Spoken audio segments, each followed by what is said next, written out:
Second ఇయర్లో almost జనరల్లో 75.61% పిల్లలు pass అయ్యారు. ఇదే విధంగా వొకేషనల్లో 72.71 పిల్లలు పాస్ అయ్యారు. రెండు కలిపితే సెకండ్ ఇయర్ పాస్ పర్సంటేజ్ అంటే 75.34. పోయిన సంవత్సరం నుంచి కూడా ఇది ఎక్కువ ఉంది. ఇదే విధంగా ఫస్ట్ ఇయర్ స్టూడెంట్స్ చూసుకుంటే జనరల్లో 66.94 పిల్లలు పాస్ అయ్యారు. వొకేషనల్లో 59.30 పిల్లలు పాస్ అయ్యారు. రెండు కలిపితే 66.20% పిల్లలు పాస్ అయ్యారు.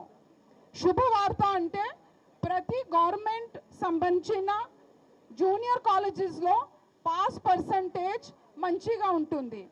దాంట్లో ముఖ్యంగా మేము బీసీ వెల్ఫేర్ చూసుకుంటే అక్కడ ఫస్ట్ ఇయర్లో జనరల్లో ఆల్మోస్ట్ 86% పాస్, వొకేషనల్లో 96% పిల్లలు పాస్ అయ్యారు.